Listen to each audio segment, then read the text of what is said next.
Assalamualaikum warahmatullahi wabarakatuh. Kami dari kelompok 3 ingin mempresentasikan hasil diskusi kami yang berjudul Memahami tentang pohon keputusan. Sebelum kami mempresentasikan hasil dari diskusi kami, izinkan kami untuk memperkenalkan diri.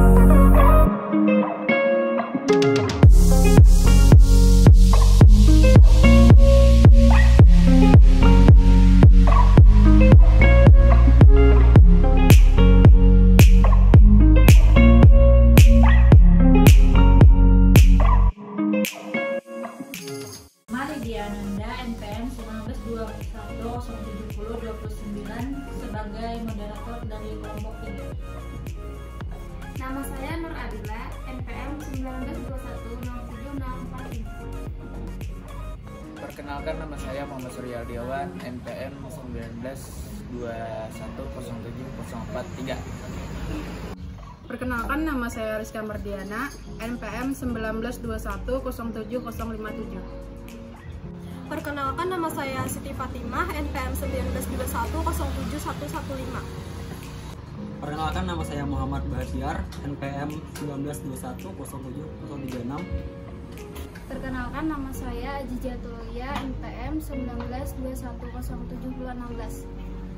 Perkenalkan, nama saya Muhammad Rajini, NPM 1921070041. Terima kasih, mantap. Memahami tentang pohon keputusan. Yang pertama yaitu konsep pemahaman pohon keputusan. Yang kedua, model pohon keputusan. Yang ketiga, komponen pohon keputusan. Yang terakhir yaitu prosedur dan diafram pohon keputusan. Konsep pemahaman pohon keputusan. Pohon keputusan adalah metode pengambilan keputusan yang menyusun setiap opsi menjadi bentuk yang bercabang. Pohon keputusan merupakan salah satu teknik dari analisis keputusan atau decision analysis.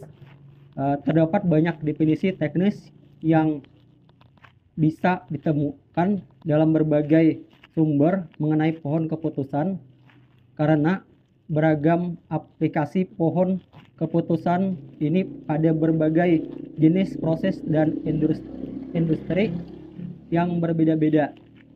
Definisi yang paling sederhana mengenai pohon keputusan ketika menghadapi berbagai opsi dengan cara memperlihatkan faktor-faktor kemungkinan atau probabilitas yang mempengaruhi alternatif keputusan tersebut, disertai dengan estimasi hasil akhir yang akan didapat bila kita mengambil alternatif keputusan tersebut. Tujuan pohon keputusan atau decision tree yaitu memahami kasus dan seluruh aspek yang terkait, menggambarkan kerangka berpikir yang sistematis, menggambarkan struktur pengambilan keputusan yang dilakukan decision maker sepanjang tahapan atau urutan waktu termasuk seluruh kemungkinan keputusan dan outcome. Manfaat utama dari pengguna decision tree adalah kemampuan dalam membreakdown, memproses pengambilan keputusan yang kompleks menjadi sederhana sehingga pengambilan keputusan akan memberikan solusi dari suatu permasalahan. Model pohon keputusan yang pertama, classification tree. Tipe ini diberi nama dengan classification tree sesuai dengan namanya. Pohon keputusan ini berisi kelompok-kelompok yang menjadi alternatif bagi perusahaan maupun organisasi untuk mengambil langkah. Akan tetapi, langkah pengambilannya dilakukan dengan cara mengeliminasi faktor-faktor yang lebih dahulu gugur atau tidak menjadi opsi bagi pihak perusahaan maupun organisasi. Tipe 1 ini juga disebut sebagai tipe yes or no.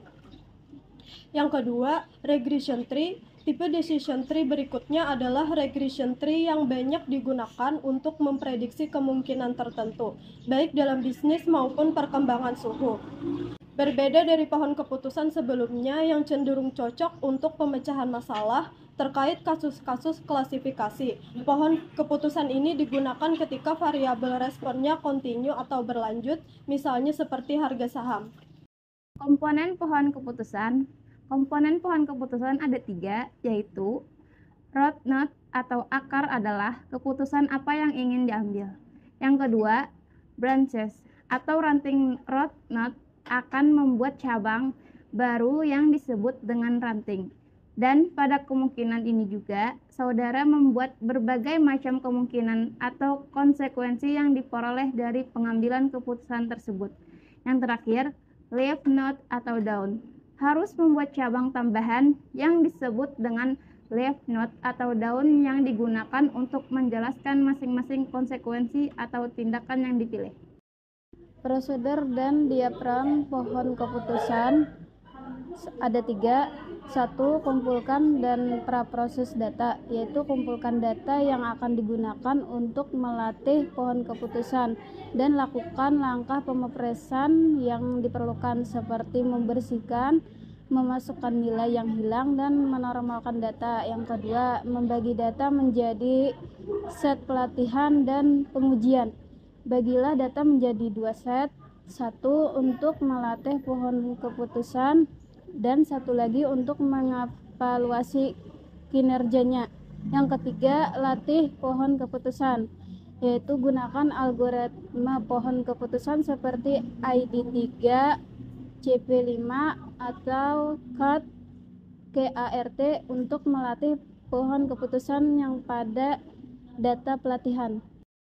Sempurnakan pohon keputusan, sesuaikan parameter pohon keputusan seperti jumlah minimum sampel per daun atau dalam pohon maksimum untuk meningkatkan kinerja pada data pelatihan.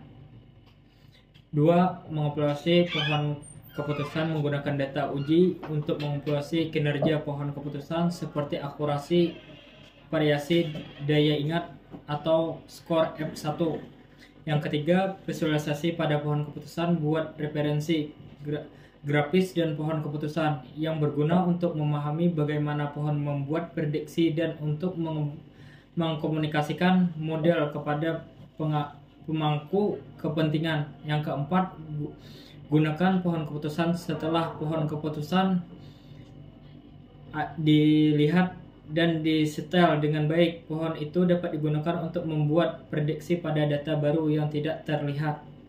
Kesimpulan dari kelompok kami adalah pohon keputusan dapat dipergunakan untuk memperhitungkan dan melakukan analisa terhadap resiko-resiko yang mungkin muncul dalam suatu alternatif pemilihan keputusan. Selain itu, pohon keputusan juga dapat dipakai untuk memperhitungkan berapa nilai suatu informasi tambahan yang mungkin kita perlukan agar kita dapat lebih mampu dalam membuat suatu pilihan keputusan dari suatu alternatif keputusan yang ada. Demikian presentasi dari kelompok kami. Salah hilap mohon maaf. Wassalamualaikum warahmatullahi wabarakatuh.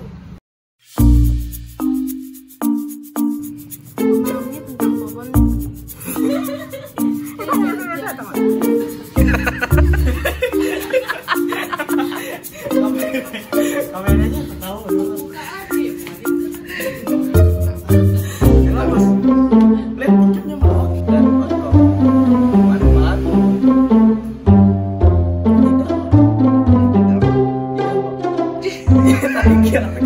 Kan aku di diam mulai tadi. Macam mana? Mama, ayo weh. Kau aja dah. Biar kau ada juga dapat mah aja. Ya.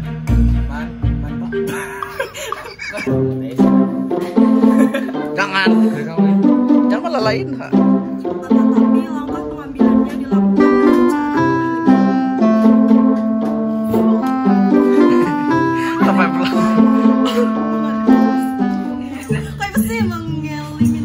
mengeliminasi.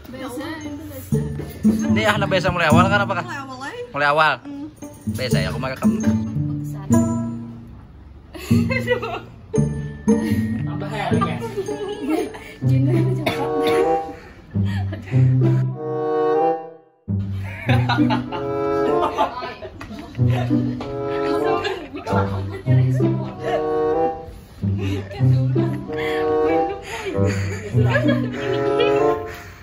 Kesimpulan dari kelompok Ulang. Langsung.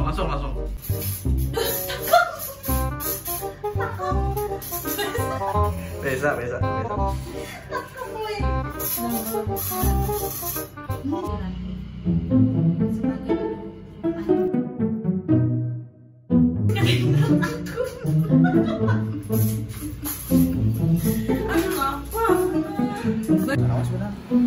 Dah.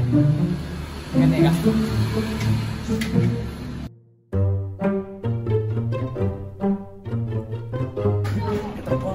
Kenapa berokok? Jangan berokok. Malah lain.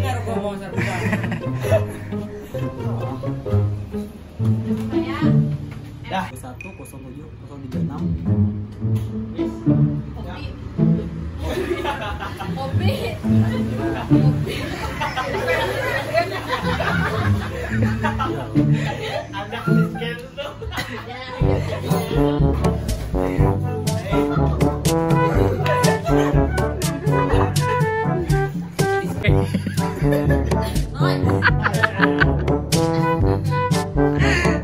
Satu, dua, tiga.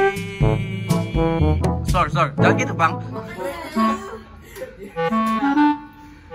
1, 2, 3. Naik, merapat naik.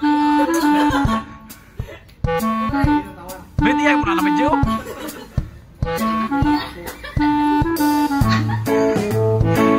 1, 2. Sorry, mana gitu ya? Kayak tadi bertendok gitu.